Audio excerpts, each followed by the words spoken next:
All right. I think we should get started. First, let me welcome you to the 7th Annual Faculty Development Symposium. I'm quite proud to say we've been running this for 7 years, and by popular demand, we are once again focusing this particular session on navigating the promotions process. I am Lakshmi Devi. I'm the Dean for Academic Development and Enrichment. I'm joined by Liz Howell, can wave to people, who's the Associate Dean for Academic Development, as well as Elizabeth Urbanski, who's in the back there, who has been welcoming you, and who's the Program Manager, and Rama Chitale, who's back there, who's the Program Coordinator. Very quickly, the goal of our office is to provide guidance and resources to help faculty on their career advancement, and we do this through enhancing mentoring, preparing the faculty for leadership, and stimulating collaborations, the 3 pillars of our office. With regards to the first, enhancing mentoring, we hold many workshops and activities, courses, seminars, activities, and one of them is the Faculty Development Symposium. As I mentioned, today we have focused it on navigating the promotions process. You all are already enlightened. You're here to know more about the promotions process. For those of your colleagues who didn't come here, who wonder why I should know anything about it, this becomes important during the annual faculty evaluation. You might know, or you should know, that every faculty gets evaluated, and they fill out this form. Either it is the department chair or the appraisal designee, which would be the institute director or the mentoring leader, whoever has been appointed for that role, will discuss the various activities that you're involved in, which we'll be going through in terms of the promotions process. These are the same activities you'll be focusing on to enhance. But in addition to that, there should be a discussion as to the progress towards the promotion and the tenure, including strengths and weaknesses of the faculty. So this is a discussion between the department chair or the one who is evaluating you and you. Right? So therefore, you actually should know about what is involved in getting promoted. So in addition to these activities that we have today, we are going to have another activity that is the Leadership Academy at Sinai. Keep an eye out for this. Applications are due for mid-November. We are going to be selecting a small group of individuals who we think are ready to develop tools for leading, for the Leadership Academy, so that they can be involved in leadership roles. So the applications are due in mid-November. Keep an eye out. Another activity that might be close to your heart is actually this workshop, 2-day workshop that we are organizing, and that is about grant writing. This is December 12th and 13th. We have invited Michaela Kiernan to moderate this session. She'll be giving 3 workshops. As you can read, the first one is about writing,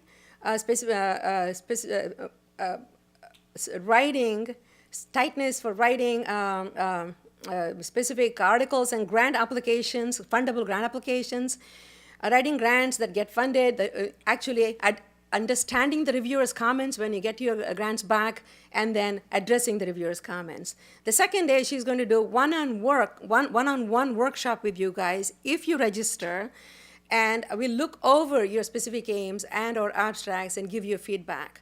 So it is important for you to register, and for that, you need to contact Rama at this website, at this address.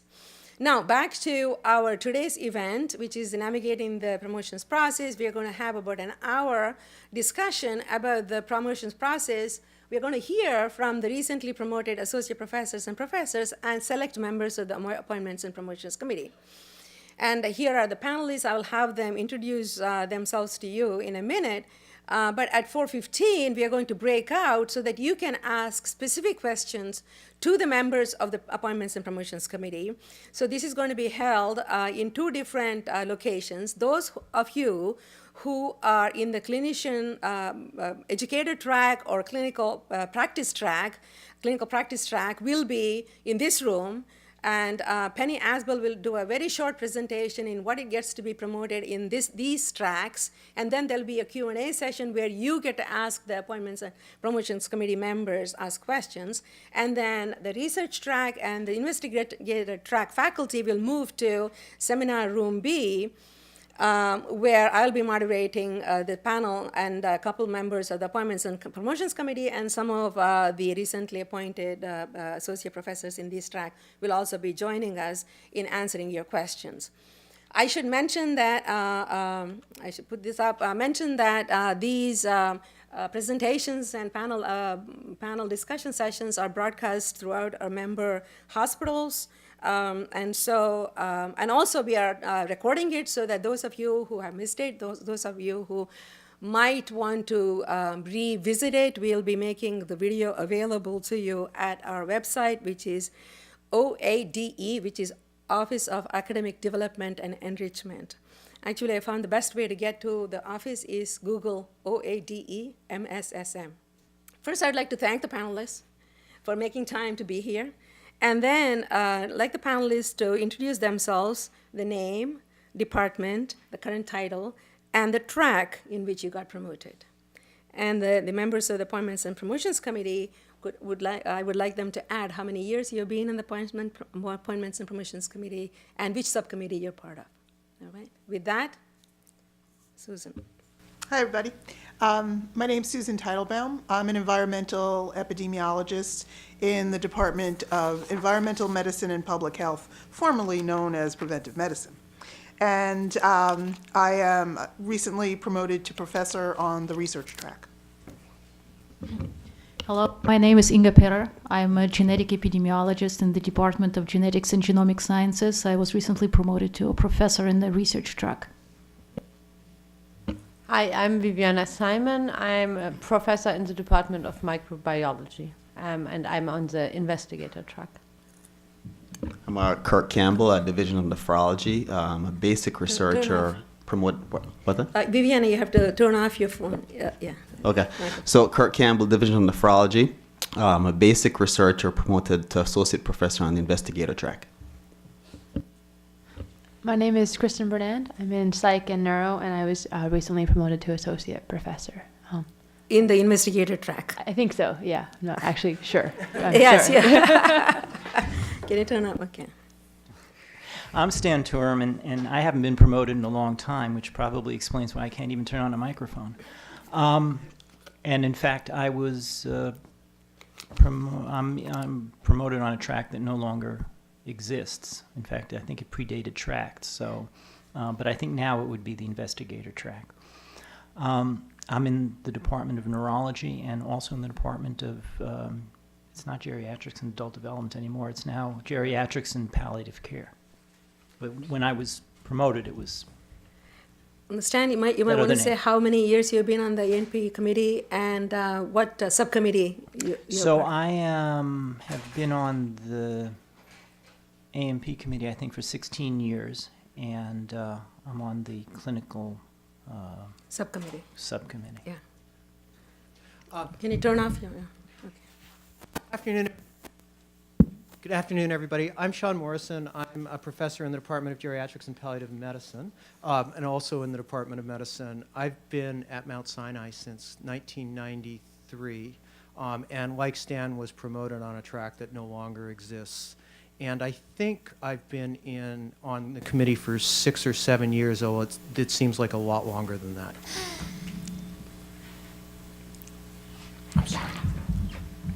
Hi, I'm Monica Prasad Hayes. I'm in the Division of Gynecologic Oncology and recently promoted to Associate Professor on the Clinician Educator track. All right, so we have a sampling of all groups. So the first question that I'd like to ask the panel is, if you could address some of the questions that come up all the time with junior faculty is that, how do you prepare for promotion, and how did you know that you were ready? If you want to go down the line, or you can raise your hand and start answering. Yeah, you'll start. Okay. So how did I know I was ready for promotion? I didn't. Fortunately, my mentor did. And she started to encourage me to sort of start putting my CV together in the Mount Sinai format, which I don't know if any of you have tried using that Mount Sinai format, but it takes a long time to get everything in the right format, so start early, especially to write those paragraphs that you have to describe. I forgot there's 2 paragraphs, 250-word paragraphs that you have to write. And that was I wrote drafts, and I did work with her on improving them and making sure that they were what they were supposed to be. I did have the advantage, she's on the Appointments and Promotions Committee, so she's seen a lot of them. And then it was a matter of the chair saying, yep, I agree, she's ready for promotion. And then I had to start the process of making the reviewer list, and that's another challenge, especially, I don't know, like, where you're all from, but in epidemiology, I collaborate with so many people, and you have to have the people on your reviewer list that are at the level that you're going to be promoted to or higher. And so it was very hard because so many of the people that I could put on the list I had published with or collaborated with, and so they couldn't be on the list. So that was a challenge to put together the number required. I think it was 10, I can't remember the number, but who didn't violate the rules. So that was a bit of a challenge. Okay. Inga? So I would say that shortly after I was promoted to associate professor, I read the faculty book and I started preparing for the next promotion. So I made a list of things that are important for the next promotion, and I tried to work on these particular items that included R01 renewals or grant submissions or particular focus on topics important from the faculty book. And then what's also very important, I kept my CV updated constantly because you will be asked for information that you may forget very easily over the years, especially the names of your trainees or the titles of their proposals or where they went or where they graduated from. So I try to keep all my abstracts and media presentations, etc., on the CV. So for me, this process was very, very long. And once I realized that most of the topics covered in the faculty book for the promotion were pretty much covered, then I started the process by initiating a meeting with my chair and then presenting my updated CV. Thanks. Viviana? So I'm on the investigator track, and there you have very clear milestones when you have to get promoted and when you have to be up for tenure. So and there are very clear things you need to achieve. So in that way, it was very obvious when I was ready for promotion. So it's about grants, it's about writing, publishing, giving seminars, being visible outside of Mount Sinai. But the one thing I would have wished knowing early in my career is that, like Susan said, you need letters of recommendation from people. So for my promotion, I had to provide names of 20 people that could write letters for me. And those 20 people were not, I couldn't collaborate, I should not have collaborated with them, they shouldn't be at Mount Sinai. So that becomes a real problem. So my big recommendation, the one thing to take away from this is truly be nice to your competitors. This is really important. They will write those letters. So that's my one piece of advice. Think about that you need people that are familiar with your work, that read your papers carefully, and yet you don't collaborate with. Thanks. Kirk? Right.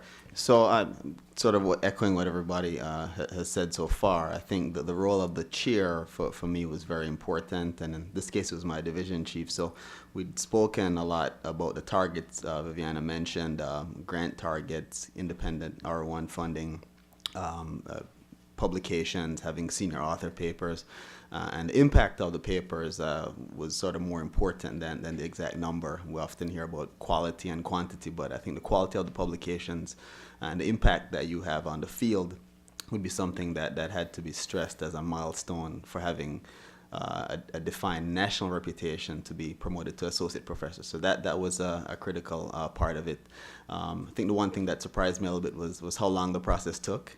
So a lot of patience is really required. But getting the CV in the right format, as you heard earlier, is a major task, and it's very important. You do have to narrate your profile, your impact on the field, why you would be deserving of promotion, what impact you've had in your specialty. That requires some effort in addition to getting the required reviewers documented. So. Thanks. Kristen? Maybe my experience was a little bit different. I don't remember it being that much to do, but I think it was partially that if you're not an American, you spend the first 10 years in the U.S. thinking green card, green card, green card.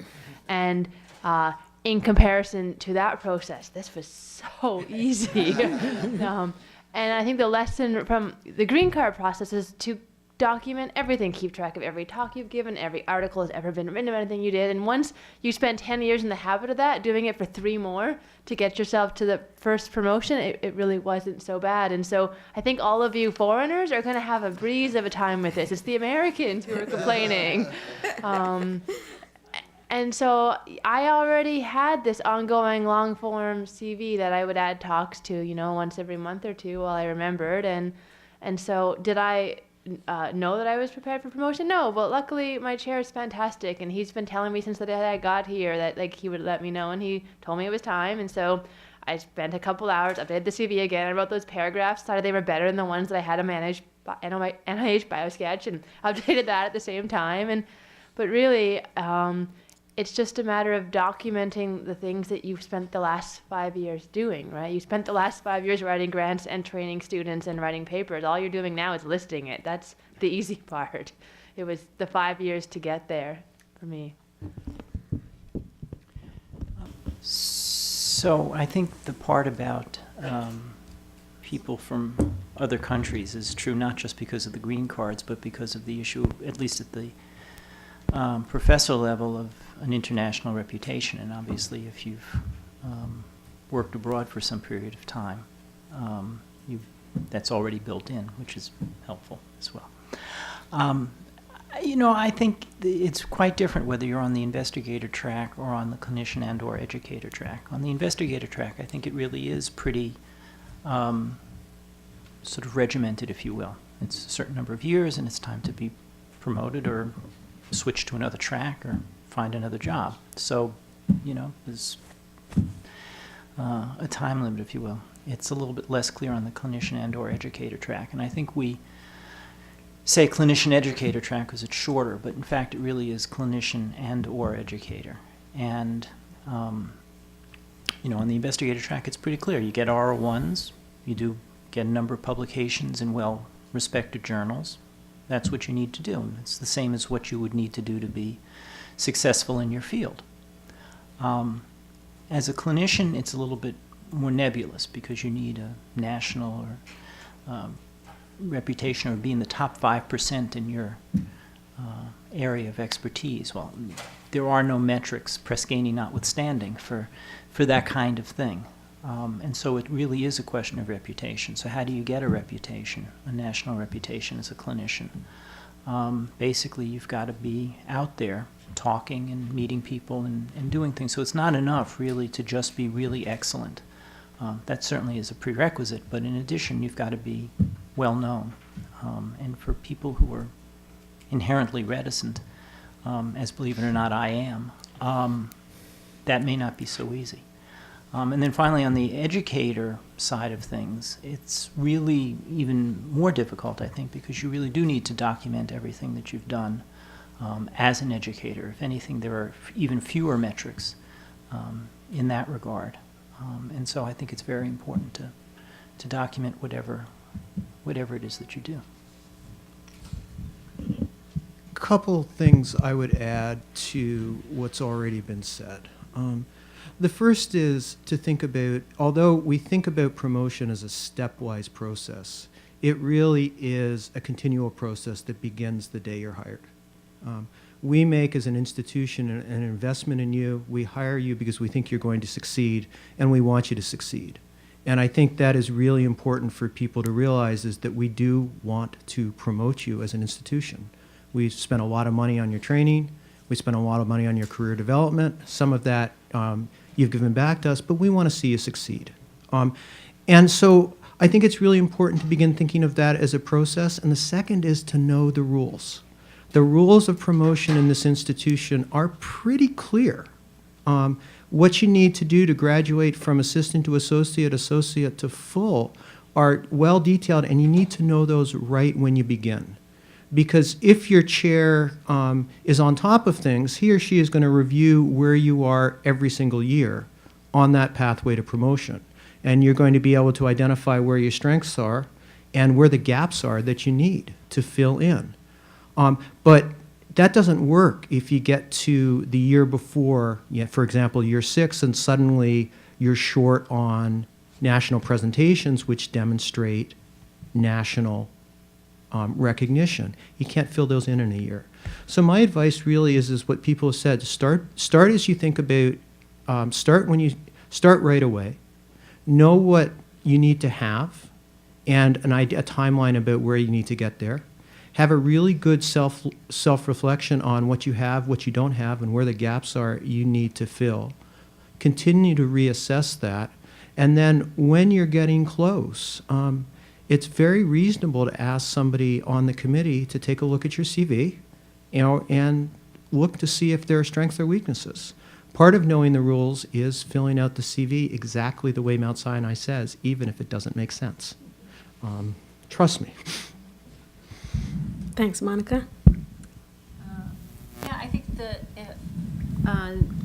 knowing now, I wish I had known coming out of fellowship that, there is a certain format that you have to abide by, and that there are certain guidelines, and I think that's really dictated in the handbook. And no one really tells you that until it comes up time, and I think year 6 is really when I found out about it.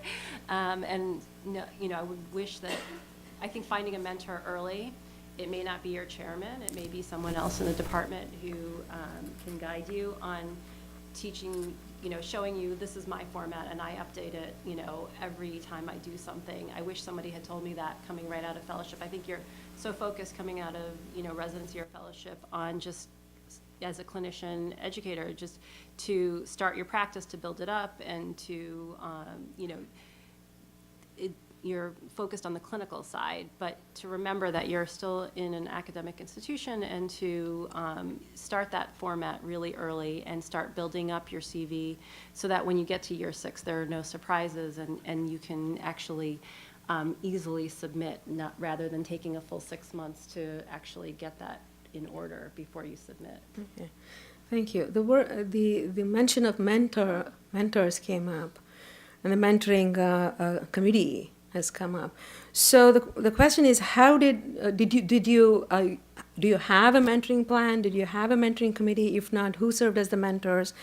And how did the mentor fit into the promotions process? And when did you decide on raising the possibility of getting promoted with the mentoring committee and or the chair? You can start again, yeah.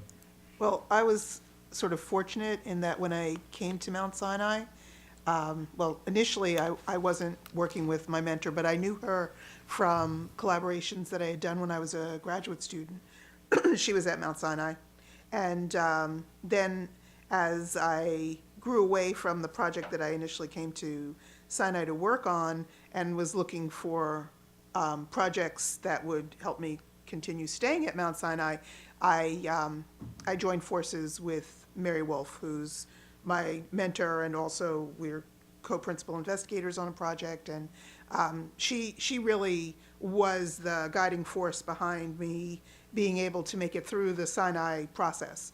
And so I didn't have she was pretty much my mentor. I didn't have a team of any sort. And she's not an epidemiologist, although she does a pretty good job of pretending to be one. But she's a chemist, but she's worked with epidemiologists, and she was able to really help me understand the process. And as I said, she's on the Appointments and Promotions Committee, so she did have inside information with respect to what I needed to do so that I was on track. And she did get on my case about getting my CV, keeping it updated, and things like if an opportunity to give an international presentation came up, she encouraged me to figure out a way I could pay for it, and if they weren't paying for it, and go and give the presentation, because that enhances your CV. And proposing a symposium at a society meeting rather than just putting in an abstract, those kind of sort of things that just make you look richer on your CV, and that was very, very helpful. And so that was how it worked. Yeah, thank you. Inga? Yeah. I joined Mount Sinai 8 years ago as an associate professor, so I didn't have a formal mentoring committee. But as I thought about promotion, I used to talk to full professors in my department, so I would occasionally show them my CV and ask for their feedback, and they gave me very good advice as to which areas I need to strengthen, just like national recognition or international recognition by providing talks or chairing sessions. And I have little children, and it was very difficult for me, but it was made very clear that it was essential for my promotion. So I made time particularly to address these issues to make my CV competitive for the promotion. Thanks. Yeah. I also don't have a formal mentoring committee, but I have a group of very good friends, and we mentor each other since our postdoc times. And we discuss science, but we also discuss the promotion and CVs, and we make sure that we invite each other to conferences. And I think that's really important to have a network, not only for the promotion, but also for your sanity.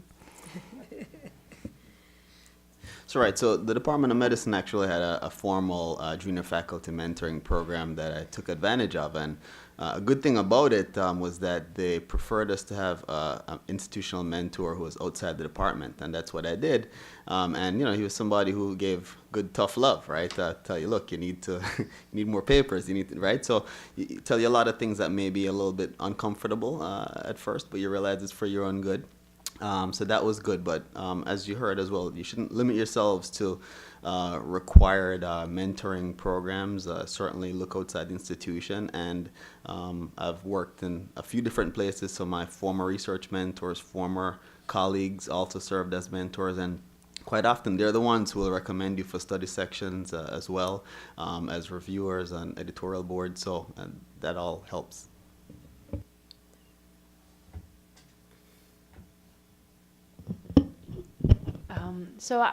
In psych, we did have to have a mandatory faculty mentoring committee. So I had one of those comprised of 4 or 5 faculty that I tried to meet with twice a year, at least once. And I mean, we spoke a bit about promotion, but mostly about grants and papers and lab management and all the skills that were really hard about learning how to do the job. And I think all of those in the end get you maybe to promotion. But the other thing that I did do well is there's all this paperwork that goes with our faculty mentoring committee meetings. And so I did it. And all that stuff is, again, it's just CV listing. It's forcing you twice a year to write down all the details. That it's the work is the hard part. Tracking it's easy, but doing it regularly makes life better. And so I had my faculty mentoring committee and all the paperwork that went with that. And then once every month, I sat down with my chair for an hour, first Tuesday every month, 9 a.m. And that was really where I think the promotion talk, he has the full picture of what I've been working on and what I was short on, and he was the one who reminded me, like, you have a lot of international conferences but not enough seminars at universities. Try to focus on that this year, or the grants are okay this year, catch up on the papers. And he was the one with an eye for the details. It certainly wasn't me. I think in the process of what you were saying, you made a very important point, which I would echo, which is that really the promotions process is part and parcel of developing in your career. And if you do what's necessary to be successful in your career and successful in what it is that you're trying to achieve, this is really kind of a natural outgrowth of that. So I would suggest trying to just be excellent at whatever it is that you're trying to do, and the rest of it is just going to flow from that. Yeah, I got it. So I'm going to speak from the perspective of a mentor. And my very strong suggestion is everybody in this room who is not a full professor, and even those of us who are, have a mentor. And the data on that are are pretty strong. That folks with a mentor are more likely to be promoted, they're more likely to have higher salaries, and they're more likely to be promoted faster than those who do not. So what should that person be doing for you, and what should their role be?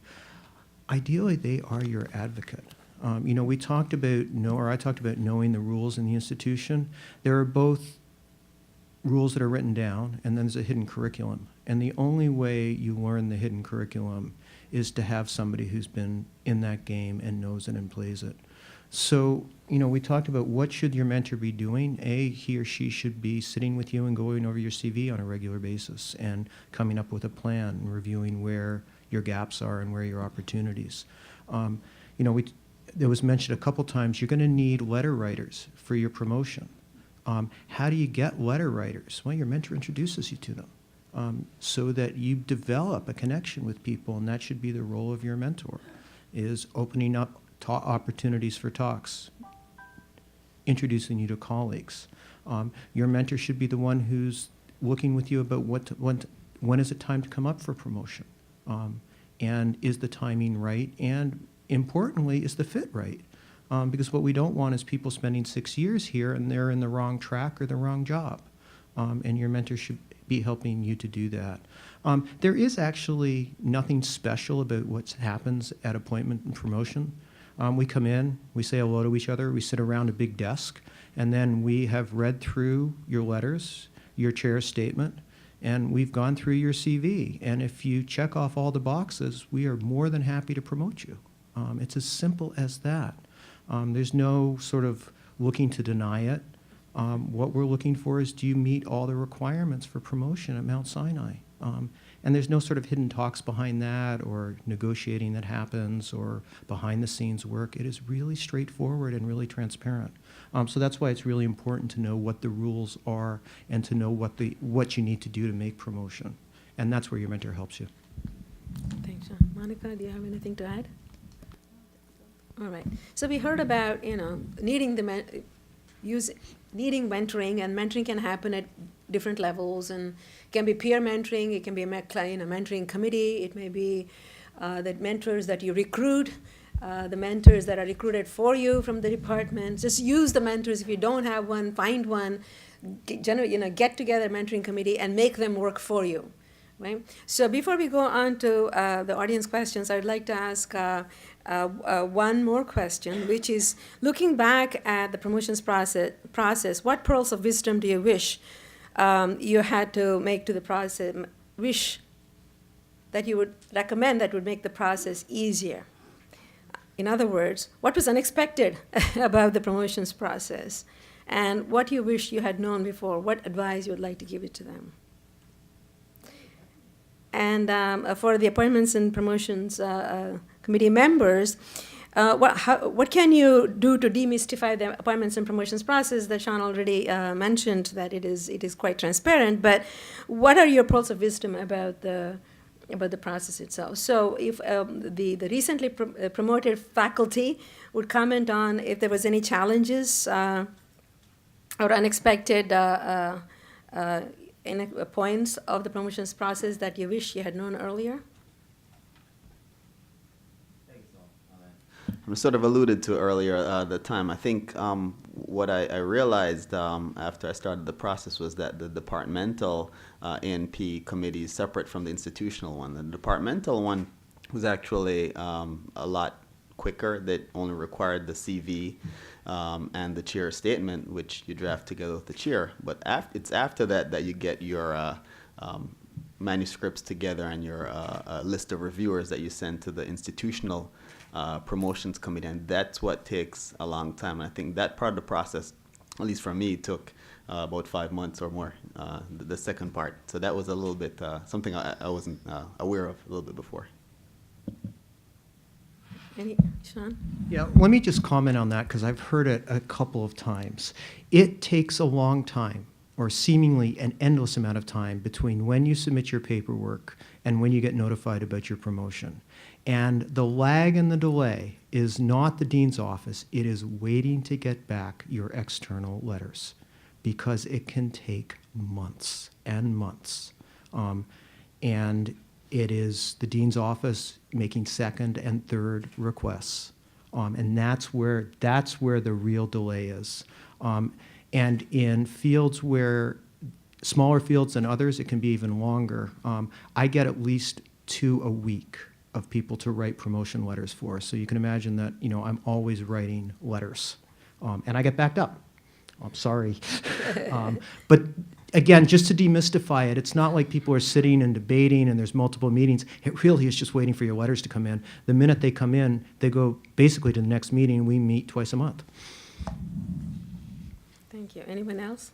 Just to talk about that a little bit, I think one of the things that my mentor suggested with getting the 10 letters is that you shoot a quick email to your the people who are going to write the letters for you to let them know, and attach your CV so that they are not, that it's not unanticipated, it's not a surprise for them, and then you can kind of follow up. So if you haven't heard anything in like 6 months, you can just shoot them another email and say, just wanted to make sure that you got this, and that way you can kind of be on top of it yourself proactively rather than just waiting for the letters to come in.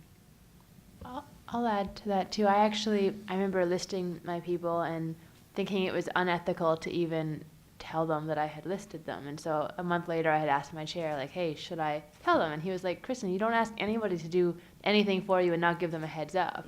And so he was like, drop them a quick email. And so mine was actually much, I think, more casual than yours. I think I had said I'd listed 15 people. I didn't know what percentage I would ask for my apologies if you drew short straw, and that you were asked to write a letter. And it turned out, I think I circulated those emails the day before Sinai actually wrote and asked for them. But I was glad at least that I'd given them the heads up. And while people say the process was slow, it took about 6 months. I submitted it and didn't think about it again. So to me, that was actually pretty fast. So maybe my expectations were a lot lower than everybody else's. Yeah, I was actually just worried about biasing, I think, my reviewers or something. And instead, it was, of course, if you're asking someone to do something for you, have the decency to let them know they're going to get asked. As someone that winds up writing a fair number of them, I think that it's not a question of biasing them. It's quite the reverse. I think you want them to be biased. They're your advocates. And it's not bias. It's, presumably you're asking people that you think or listing people that you think are going to give you a positive response. And certainly anybody that's asked to put in the time and effort to write one of these letters would appreciate a heads up and perhaps even a little bit of a reminder of the sort of things that they might want to emphasize in writing the letter. And you certainly want people who are not neutral observers at all. These are, the same thing actually applies to your chair. I think one of the things that we look at is just sort of how strongly the chair is advocating for a particular individual. So I wouldn't hesitate to remind people to be your advocate. Yeah. I would just add to that, you don't want anybody on your list who is either neutral or doesn't like you. You have the opportunity to put the list together.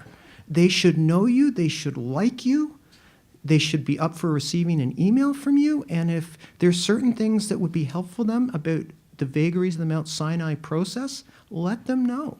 I mean, should they, are there specific things that their letter should hit on? Because I don't know about Stan, but I've got a generic letter sitting on my computer that is good, excellent, and the best person I've ever seen, and then I fill in details. And if you can tell me a little bit more about what the details are that matter to your institution, that helps me a lot. I would never do anything like that. I write every letter from scratch, totally. All right. So I'd like to open this up for audience questions. And when you're thinking about audience questions, one of the, I would like to start off by asking a question that might incite you guys to ask questions. It's about, have you found any resources that have been useful to help you in the promotions process? and time management, doing everything else you're doing, plus family, as someone mentioned, as well as doing the promotions, is quite demanding. How did you manage that? Were there any resources that you found helpful, and how did you manage the work-life balance under these stressful times? No? I can just say it's very stressful, but once you have the goal, you know, put it all together and you plan it accordingly. So if you, instead of, declining invitation to presentations, you discuss with your spouse and you say, okay, I'll be away once a month, for the next year because I need to do presentations, or I'll be away, or you just do the planning. And actually the kids, my kids think that the genes that they work on are sight words because they're involved in this entire process. All right. Kristen, I wanted to hear from you. I was going to say, I think that for me, the traveling stuff is such science, right? Like, it's the fun time to meet the collaborators. It was the committee stuff within Sinai that I didn't know how much you needed and when I joined and how much to do. And I think what I ended up doing was trying to pick one thing that I felt passionately about here at Sinai. And for me, that's teaching. And so I took on a role with the undergrad research program, which has allowed me to say no to a lot of other committee work, because I was doing, if we all know we're going to do committee work, do the committee work that, excites you, or at least is, I don't mean to insult anybody on the IRB committee, but my joke with my husband was better than IRB. But if you're an IRB person, then better than teaching, right? Like, we all have to do stuff to keep, the hospital and the institution moving forward, and saying yes to one thing is a great excuse to say no to 4 others. And I've often said, I'd love to help, but I'm so busy with SURF, I can't. Yeah, what Kristen didn't say is that she has a 3-month-old. This all happened during the process. Yeah. Questions from the audience? Ishmael from Environmental Medicine. Let's talk about where you ended, in a sense, working with committees. And as you said, clinical medicine is pretty nebulous. We don't have a real theme going. We're not submitting papers and research work, and the expectation is to publish, and sometimes that's not the case. And I'm talking about clinical teacher track and clinician track. The work that you do for Sinai to propagate and build systems that allows other researchers or other individuals to work and get promoted, that particular work sometimes is not published, but has some prominence, both nationally and within the institution. How do you create those themes, at least from a clinical perspective? You have an administrative job, you have some work that you do for the institution. How do you incorporate that into your promotion and tenure work and propagate it and use it to your advantage? I think that's an excellent question, and we see more and more of that sort of thing. People who don't fit necessarily the strict criteria of any one of our particular tracks. And that's something, frankly, that the committee is struggling with, and we've seen a number of tracks created in the past couple of years to, in part, deal with that. I don't know that there's a simple answer to that, but I think anything that one can do to publish is certainly very helpful, if for no other reason than to demonstrate that what you're talking about is real. And then the other aspect of it is really, again, in the letters and in whatever national participation you might have in being able to document that. Anyone else? Yeah, I would agree with Stan. It's a tough question to answer. But a couple of things I would add to that. Remember that you're at an academic medical institution, most of you, because you want to either A, develop knowledge, B, impart knowledge, or see by your clinical care exemplify the best practices in the country. And those are the things that you have to demonstrate when you come up for promotion. So as a clinician educator, as Stan said, you know, the opportunity to publish, it doesn't have to be original research, but the opportunity to demonstrate that you can write and that you can communicate with a larger audience. There is a big difference between teaching in a course and developing a brand new curriculum in a course.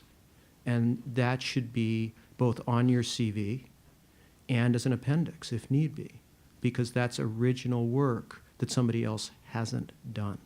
So again, I think it's a bigger picture of demonstrating that you have value to the institution, that you're becoming an academic leader, that people around you recognize that you are a leader and that you are contributing to the academic mission.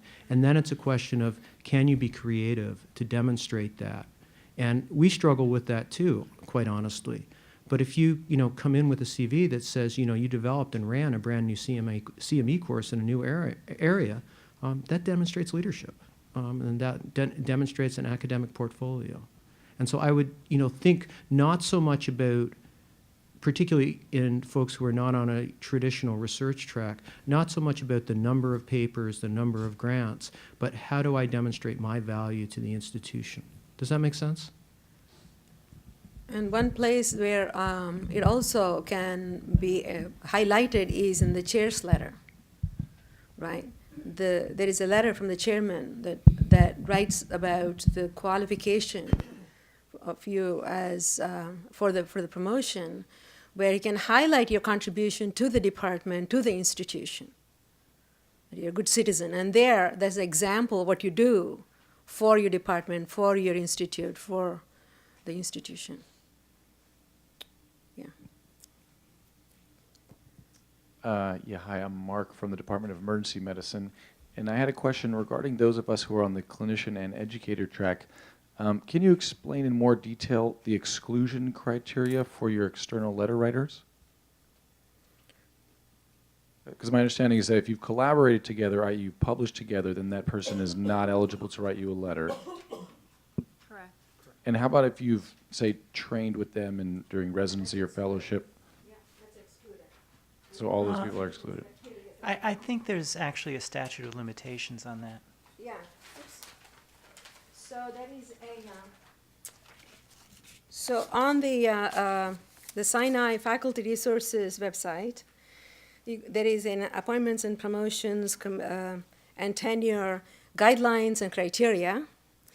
Under there is a reviewer nominee list. If you click on that, the sheet comes up, and on the left it says reviewers should be geographically diverse, national, international, recognized experts in the field, and at the professional rank as you're going to be promoted or above, right? You're going to be promoted to an associate professor. You cannot have an assistant professor write for you.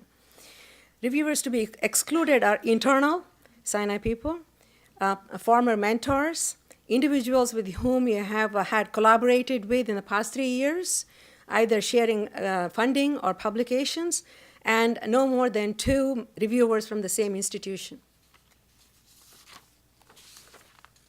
Thank So you. if you can't find this site, by the way, let us know. I can find it. It took me a while to get there. So I have it bookmarked, so I can send it to you. Anyone else?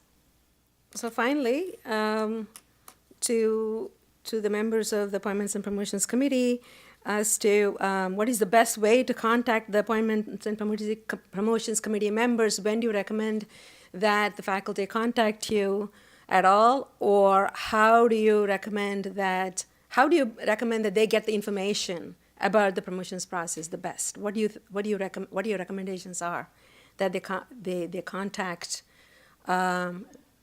the departmental mentoring leaders first, or the chair, or how do you recommend that they get the information? And to the committee at large, where did you get the information about getting promoted, all of that, we talked about it from different routes that you got in, so. I see Dr. Jagoda in the second row, who's also on the committee, so I would send any questions or concerns to his email address, and he would be delighted to answer everything for you. No, seriously, there are a couple of avenues that I think are really important. First of all, it is your mentor and your department chair or division chief, because in the long run, they are going to be writing the letters. They have hopefully written a lot of letters, and they hopefully know the questions that you might have about the A&P committee.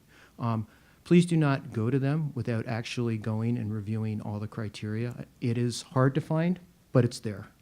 So do the legwork to actually find out what's written down and what you need to know. Many departments have an A&P representative.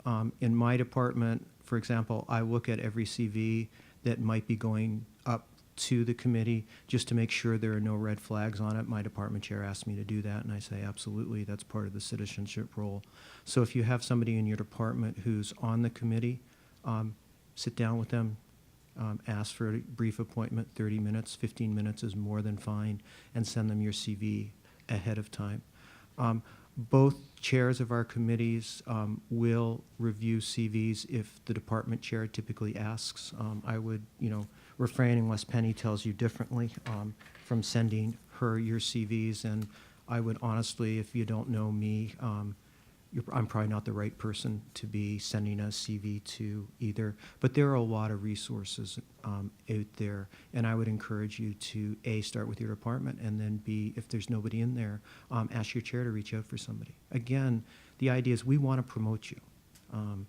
There's nothing worse than sitting around that table and finding major problems or flaws in somebody and saying, we have to send this back, or even worse, we're going to vote no. We don't want to do that. Everybody really likes it when it's a short meeting and people fly through, because that's what our role is, at least at this institution. Again, that varies about other institutions may be different. But at this institution, if you get to the point where you're coming up for promotion, we really want to see you succeed. And then if you come up for promotion and you're not meeting all the criteria, then somebody's made a mistake in your career development, because you should have been counseled about whether A, this is the right institution and fit for you, or B, if it is and you're missing some things, what do you need to fill in before you come up? All right. So in closing, I would invite each of the committee members to say in one word, what was it that made the promotion possible? The critical one word or one phrase. My mentor and chair. Phrase. Advisors in the department. The chair of my department. The NIH. Yeah, I think it's two parts, the research and then my department chair. Publications. It was my mentor. Okay. Monica? Publications. Pardon? Publications. Publication. All right. With that, I would like to thank the panel for their time, for taking the time from their busy schedule, for participating in the panel, and special thanks to Drs. Turim and Morrison for being here, joining the panel. And they're extremely busy. They can't be in the part of the next panel, so they were willing to join this panel. Thank you very much. And for those of you who are interested in learning more, there's going to be a breakout session. You can ask specific questions about your specific track, promotion and specific track, to the Appointments and Promotions Committee members. The Clinician and or Educator track and Practice track group discussion will be in this room. There will be a short presentation about the Appointments and Promotions process, followed by question and answer period. And the Investigator and the Research track will be in Conference Room B, and there'll be a short presentation also on getting promoted in that track, followed by a question and answer period. With that, thank you again. Please fill out the evaluation of this session. It's a very short, it should take you like 30 seconds to fill out. It is important for us to know how you liked this session and what we can do to improve, so that going forward, what we can do for you. With that, thank you, and there is, I think, coffee and cookies outside.